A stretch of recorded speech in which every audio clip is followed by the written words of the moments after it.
Hello guys, welcome back to my YouTube channel BharathEduTech. In previous video we were building on this count trap where we had three buttons. So increment it was increasing by 1, decrement it was decreasing by 1, when I hit reset it was reset to 0. In addition to this we also added this new feature input box where if I type some value and click on this add button, it was added to this count value and the value what we entered it was cleared, right? So and the state of this variable was managed through useState hook, right? So what we are going to do in this video is we are going to manage the state of this variable using useReducer hook instead of useState hook. Okay.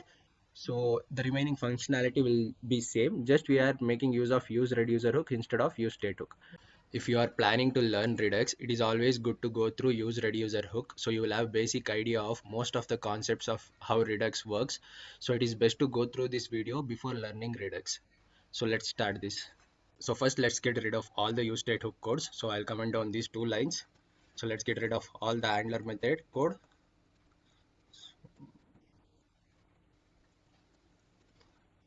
And instead of useState hook, let's import useReducer hook. So now let's define useReducer hook. So it is very similar to useState hook. So you will have const an array which will take two parameters. The first one is state object and second one is a dispatch function. So then useReducer hook. So this will also take in two parameters. The first one is reducer function. So this need not to be only reducer, you can name it anything, but the norm is to call this as reducer function. The second parameter is initial state value object. Okay, so here let's define our initial state parameters. So the first one is count. So the default value is 10 and second one is value to add and the default value is 0, right? So let's save this. And to get rid of this reducer error, so let's define an empty reducer function, const reducer, then empty function as of now. But on the right side you can still see the error that count is not defined and value to add is not defined. You can see here, so we have defined initial value but we have not passed it properly. So in useReducer hook, this state object will hold the initial state values. So to pass this, you should come here and write state.count, and here it will be state.value to add. So save this and you can see we got the initial state 0 and 10. So now let's make use of this dispatch and reducer function to add functionality to these button handlers.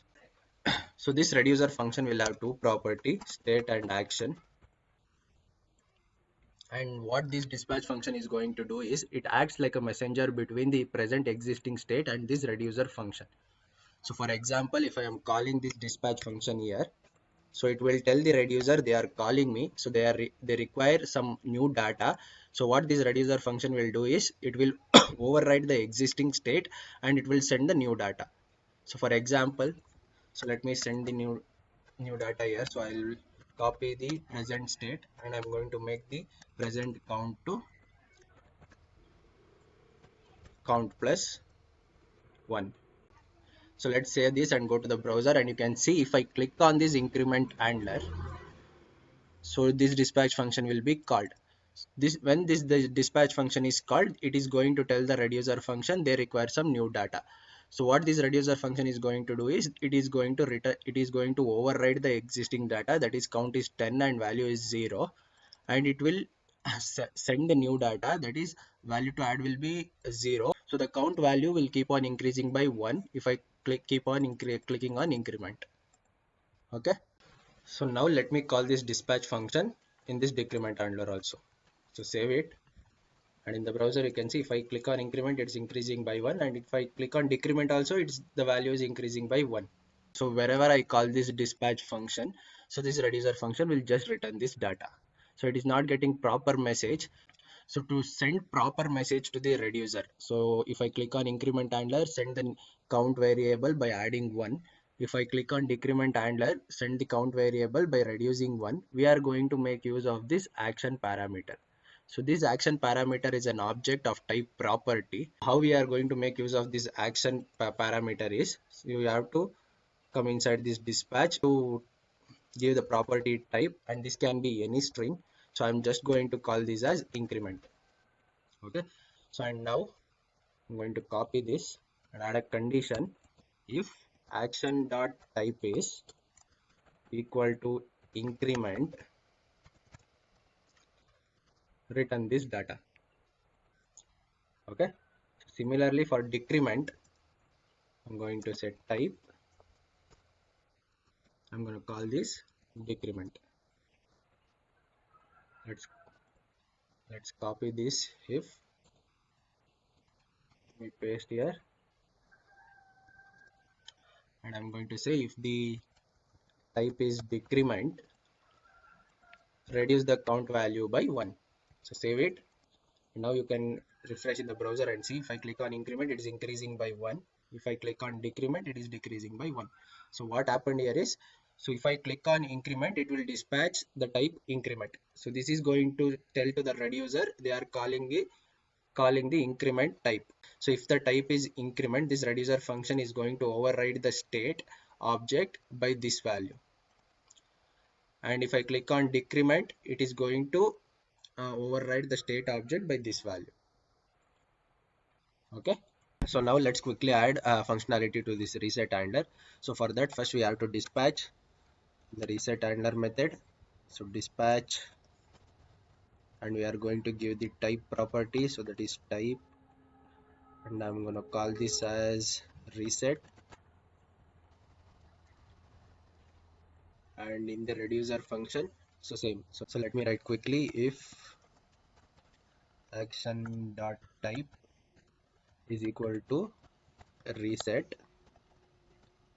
we are going to return the existing state object, plus we are going to make the count. So in for reset, we'll just make count 0. Okay, so save it. Let's go to the browser, and you can see once I reset, the value is 0. Why we are spreading the state object is, it is always easy to access the remaining values or parameters inside these initial state values. So what this spreading will do is, so let me comment this. So it will add the existing state values. So something like this. So the present state value is count is 10 and the value to add is 0. So now that I am setting count value to 0, the latest value of count will always override the existing one. So we'll get rid of this count value. So the present state object will look something like this. So it is always easy to access the remaining like value to add, the present value to add from the state object. So it is always better to first return the existing state and then override the whatever value you required. So now that we added functionality to our 3 buttons using useReducer hook, hope you had a basic idea how to like define useReducer hook and use how to dispatch the function and how to override the existing state object using this action parameter. And in the next video, we are going to continue working on this counter app. We are going to use useReducer hook to set the value that we get from this input box, and we are going to add functionality to this add button, and we are going to do lots of code refactoring. We are going to use switch case here, and we are going to define these as constants, so and lot more in the part 2 of this video. So thank you guys, thank you for watching this video. For more videos like this, subscribe to my YouTube channel.